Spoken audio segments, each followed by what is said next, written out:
going, Internet? My name is Jared Light, and I'm currently the drumline instructor for East Carolina University. Today, I'm going to be writing an exercise over cheeses. Alright, so the goal today is to write an exercise that will allow us to ultimately execute cheeses better. It is my intent that it will be somewhat difficult, but also manageable within a week's practice time. So, we're starting out in 12/8 time, because as drumline exercises go, and as far as just all playing goes in general, we've reached a point where the tempos are just faster and faster. So if you play in a triplet grid, it's possible to write more and to do more. So I like to write a lot of my exercises in triplet patterns as well. And it's something that I've just been trying to make myself do more in general. So here you may notice that I've gone in, put in tempo marking, and you might be like, well, if this is a practice exercise, like, why are you putting in a specific tempo? And the answer to that is it's just to make VDL work. If you go ahead and just put that little tempo in like that, VDL will play back at that tempo. It's really simple. It's something I wish I had figured out early on in my writing career. The other thing you'll see me do in this clip is I'll start messing around with the grace notes, and that's always something I fiddle around with. It's hard to know if you should have the grace notes like on the same line or one space below. It's ultimately just about what looks best. I usually opt for the line below the space that I write in, especially on snare drum music, just because if you put it on the line, it tends to space it out a little too much for my personal preference. So, we've finished writing the first 5 bars at this point, and the first 5 bars are literally just a breakdown of everything the hands are doing to play a single cheese on the first partial of each triplet. So you'll notice the first bar is a check bar, second bar is flam bar, third bar is a diddle bar. The fourth bar, which is really important, is the check pattern without the primary note or the diddle. So you're playing the grace note of the flam and all the other notes. The primary note is taken out. So your hands, even though you're not playing anything that looks like that bar, your hands have to be able to play that double, triple, triple, triple, single pattern in order to pull off 1 bar of cheeses.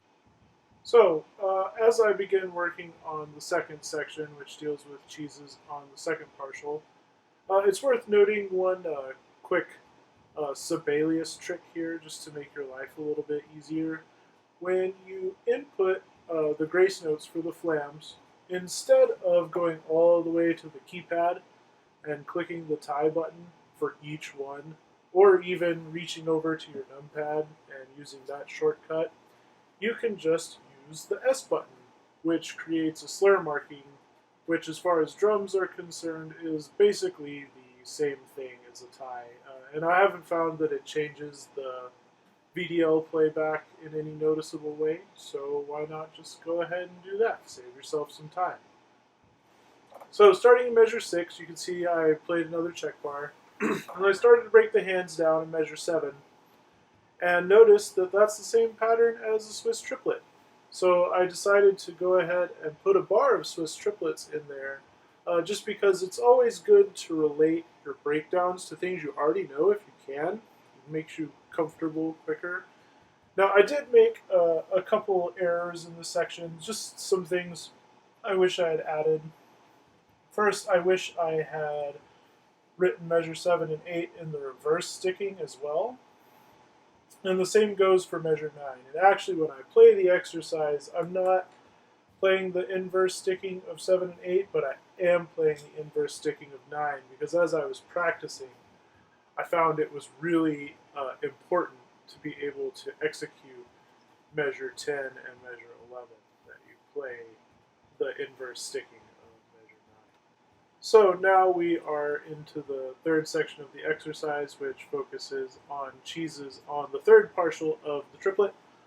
I started in measure 12 with a check bar, and then 13 I wrote another skeleton bar, which again is the notes that you're playing without the primary note of the flam. So even though what you're playing in reality doesn't look like that, your hands have to be able to play measure 13 in order to execute a cheese on the third partial.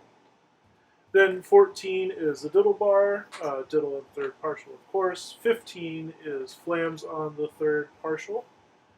And then measure 16 is the cheeses on the third partial, and that completes the breakdown portion of the exercise where you break down your hands.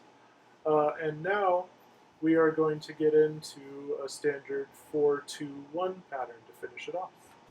So in section 4 of the exercise, it's just a pretty standard 4-2-1. Bar of flams on each partial, bar of cheese on each partial, go through all three. 2 beats of flams, 2 beats of cheese on each partial, go through all three. Then cheese on each partial to the end. Now you'll notice some things at the end that are hard that I didn't cover, such as like a cheese to a flam. Basically, you just need to be comfortable with threes and the push-pull technique in order to pull those off.